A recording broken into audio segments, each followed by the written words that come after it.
Assalamualaikum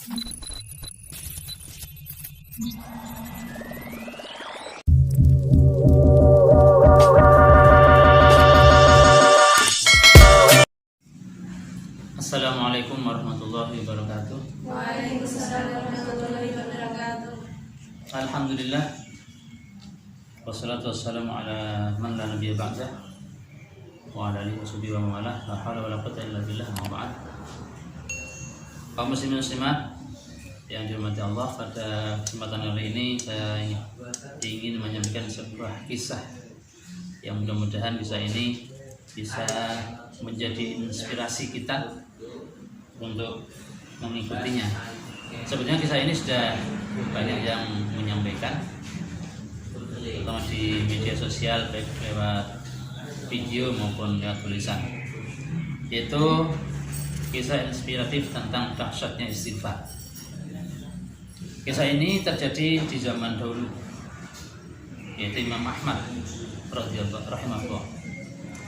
Imam Ahmad adalah seorang ulama besar, pendiri mazhab Hambali, yang mazhabnya diikuti oleh mayoritas kaum muslimin di Timur Tengah. Beliau adalah muridnya Imam Syafi'i. Imam Syafi'i yang mazhabnya diikuti oleh mayoritas muslimin Indonesia. Pada suatu hari, Imam Ahmad tiba-tiba ingin pergi ke Basrah. Beliau tinggal di Baghdad. Ingin pergi ke Basrah tanpa ada tujuan, karena nggak ada janji dengan siapa-siapa. Pokoknya hatinya kepingin pergi ke Basrah, tidak tahu sebabnya apa. Padahal jarak antara Baghdad dengan Basrah itu 500 kilo lebih, 540-an kilo. Nah, singkat cerita, sampai ke Basrah malam hari pas waktu Isya. Ya, maka beliau langsung menuju ke masjid untuk mengikuti sholat jamaah Isya. Setelah selesai sholat Isya, jemaah semuanya pulang karena warga setempat minta pulang. Imam Ahmad masih tetap di masjid. Beliau berniat tidur di masjid itu. Tiba-tiba merbot masjid menghampiri beliau dan berkata, "Syekh, Imam Ahmad di sini, kenapa nggak pulang?" "Maaf Pak, saya musafir, saya ingin tidur di masjid ini." Kata merbot, "Nggak boleh. Aturan di sini siapapun tidak boleh tidur di dalam masjid." "Tapi saya musafir Pak, saya nggak tahu, nggak peduli. Pokoknya aturannya seperti itu." Akhirnya Imam Ahmad ditarik untuk keluar dari masjid, kemudian pintu ditutup, dikunci. Merbot pun pulang ke rumah. Tapi belum sampai rumah, dia menoleh lagi ke masjid. Ternyata orang tua tadi yang dikeluarkan dari masjid masih di situ. Ya, beliau di teras, mau tidur di teras. Maka si merbot balik lagi ke masjid. "Syekh." Jadi syekh itu adalah panggilan kehormatan untuk orang tua. Dia nggak tahu kalau yang yang bilang di masjid ini seorang ulama besar. "Syekh, kenapa masih di sini? Kenapa nggak pergi dari sini?" "Saya musafir, saya mau tidur di sini." "Tidak boleh saya. Dari sini tidur di dalam masjid tidak boleh, di teras pun juga nggak boleh." Akhirnya Imam Ahmad didorong-dorong sampai ke jalan. Kebetulan di dekat masjid itu ada sebuah kios kecil, kios penjual roti. Pemilik kios itu melihat ada orang tua didorong-dorong oleh merbot masjid, akhirnya dipanggil, "Syekh, kesini aja. Jangan bisa nginep di tempat saya. Walaupun kecil, tapi di sini ada tempat yang kosong, bisa dengan gunakan." Akhirnya Imam Ahmad pun masuk ke dalam kios itu. Setelah ucapan salam dan sebagainya, terus Imam Ahmad dipersilakan duduk, dan penjual roti itu masih melakukan aktivitasnya, yaitu membuat adonan roti dan melayani kalau ada pembeli dan sebagainya.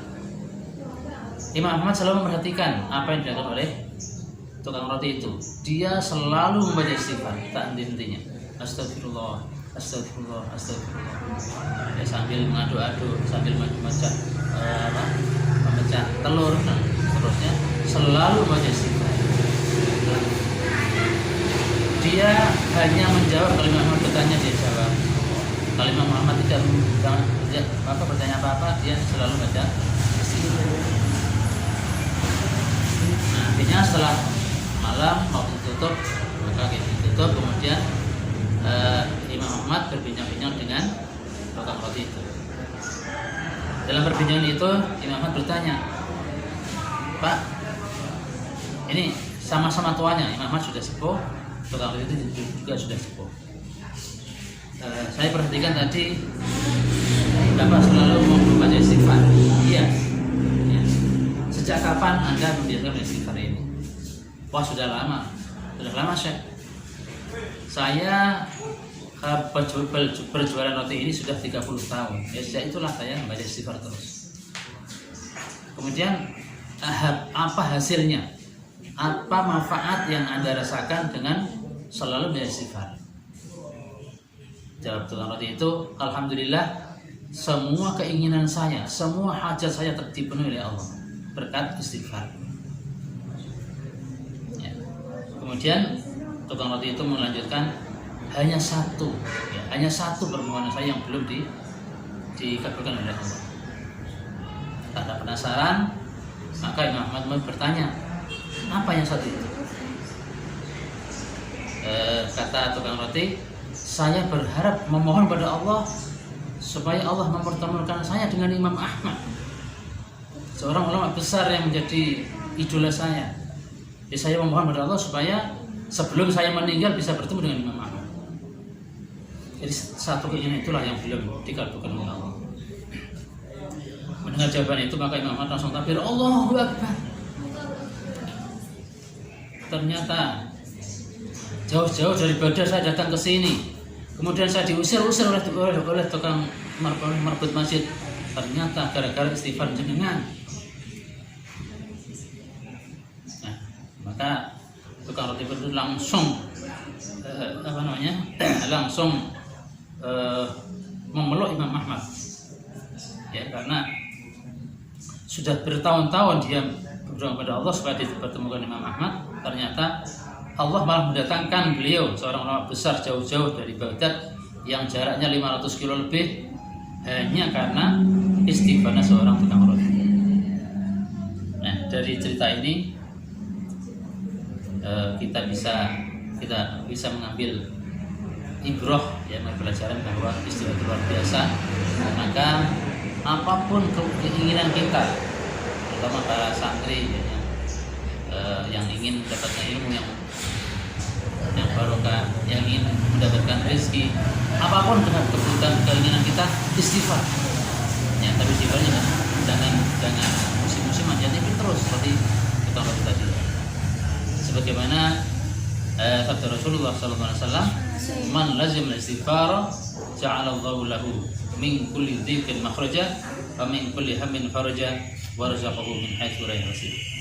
Siapa yang menjaga, yang mendawamkan istighfar, maka Allah akan menjadikan jalan keluar baginya dari semua kesulitan. Kesedihannya akan diganti dengan kebahagiaan, dan Allah akan memberikan rezeki dari jalan yang tidak disangka-sangka. Hadis riwayat Imam Abu Dawud. Demikian kisah ini, mudah-mudahan bisa kita amalkan, kita bisa mengikuti kisah ini, yaitu mendawamkan istighfar. Astagfirullah atau astagfirullahaladzim. Maaf. Assalamualaikum warahmatullahi wabarakatuh. Waalaikumsalam.